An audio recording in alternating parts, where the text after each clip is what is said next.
sports are constantly changing. I mean, just look at Major League Baseball with the torpedo bats. I think that pro pickleball is in need of several different changes. Now, I've been playing pickleball since 2013, and I've seen the game change from a sport for old people to the pro sport that it is today, and we should not be done changing. I have plenty of suggestions of what the sport should look like when it inevitably becomes a collegiate and an Olympic sport. Some suggestions are easy, low-hanging fruit, while others are far more high-in-the-sky hypothetical. I'm going to start with some of the simple and practical, and then move towards the more theoretical. And I want you to stick around until the end to hear my wildest theories on this sport. So anyway, first, we're going to assume that I can snap my fingers and these changes are going to be made. There are plenty of practical and administrative issues with some of these ideas, but for the sake of conversation, we're going to pretend like I have a magic wand and I've got the power to just make these things happen. So let's start. First off, I'm getting rid of the let rule. Tennis got rid of the let rule in college, and honestly, they should probably get rid of it in the pro game as well. I don't think that it adds a thing to the sport of tennis. I definitely don't think it adds a thing to the sport of pickleball. USA Pickleball already got rid of it as well. I don't even know what the argument for keeping lets in the sport is, so if anybody has a justification for reserving when the ball hits the tape, please let me know. Like, legitimately, I want to hear the counter argument. Anyway, next up, side switching. Wind, as we all know, is super impactful in pickleball. In certain wind or even lighting conditions, matches can be decided by who gets to end the match on the good side, and that's not what we want. At the pro level, teams choose to start the match on the bad side so that if they end up going to game 3, they play the second half of that game from the good side, and they theoretically play more points. On the men's side, playing against the wind is advantageous because it allows players to hit their drives and their attacks slightly harder, with the wind keeping them in and dipping the ball down. On the women's side, playing with the wind tends to be slightly advantageous since players stand off of the kitchen line. A little bit of wind pushes the ball towards the opponents and enhances the power in the hands battles. In the case of a crosswind, you want the wind to blow the ball towards your stronger player. Generally, that's going to be the left side, especially in mixed, but that's generally true in men's and women's as well. So, all that being said, we should try to lessen the impact that wind has on the outcome of matches. Instead of only switching at 6 in game 3, why don't we switch halfway through games 1 and 2 as well? Ideally, pickleball ends up like tennis, where we switch sides every predetermined number of rallies, not at arbitrary numbers of points, but switching each game seems like a simple solution in the meantime. Cheating.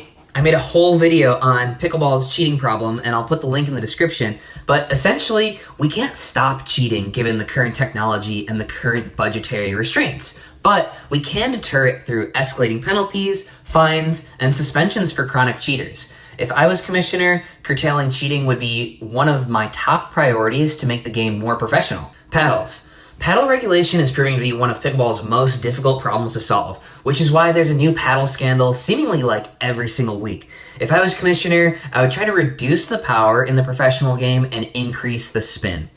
What's the best part of pickleball anyways? In my opinion, and I think that this is an opinion that's widely shared by most pickleball players, it's the elongated hands battles. Right now, attacks and counterattacks are so effective that we don't seem to be having quite as many of these elongated hands battles. I mean, look at this clip from a couple of years ago.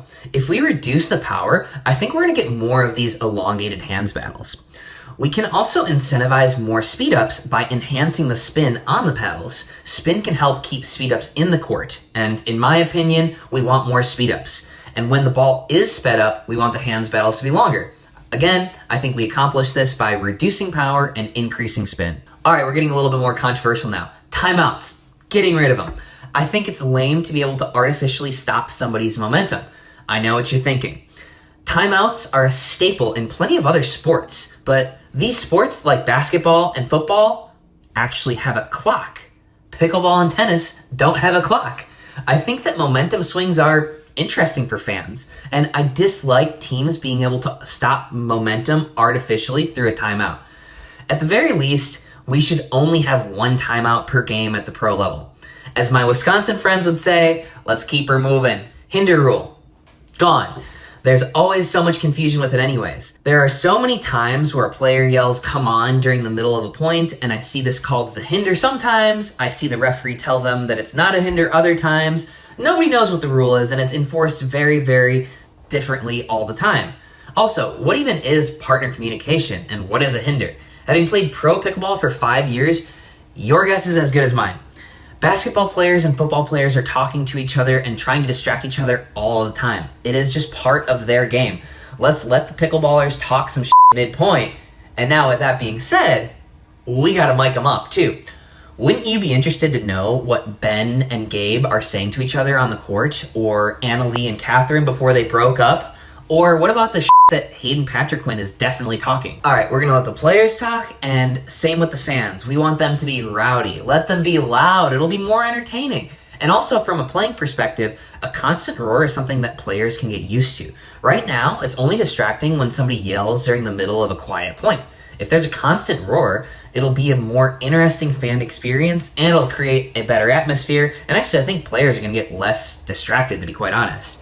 Okay, so now is where we start to get a little bit more out there. We changed the Dreambreaker in Major League Pickleball. I know, we love the Dreambreaker.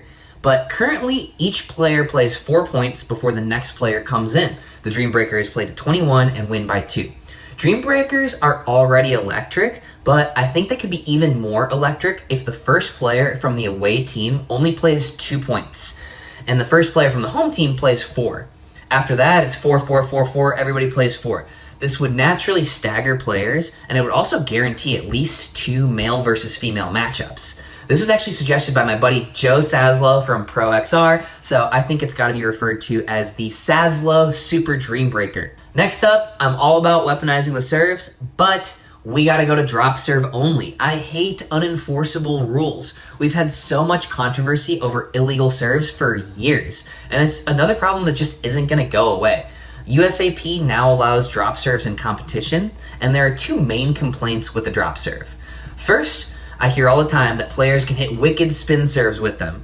Yes, you can hit a solid slice serve out wide with a drop serve, but as somebody that knows a lot about spin serves, anything you can do with a drop serve, you can also currently do with the out of the air serve. There is no spin advantage with the drop serve, 0. The second argument against the drop serve is that it looks dumb on TV. Guys, we play pickleball, all right? We already serve underhand, so how dumb could it really be? Padel uses the drop serve, and I don't think it looks dumb there. And take a look at this drop serve. I don't think that the drop serve looks dumb or would diminish the effectiveness of the serve, and it would be completely enforceable, unlike the current serve rules. But this is a controversial topic. Let me know what you think. Major League Pickleball substitutes. We have 6 players on a team now. It feels strange to me that we still can't sub them in and out. If I'm playing like in men's doubles, let's let the other guy get in there. All right. That's it for now. I think those are all relatively implementable. I have 2 more takes, but I think they deserve a much deeper dive. So make sure to subscribe to the channel because I'm going to explain why pickleball should widen the net posts on the court and why pickleball should implement a quadruple bounce rule in singles. So let me know what you agree with, what you don't agree with, and why.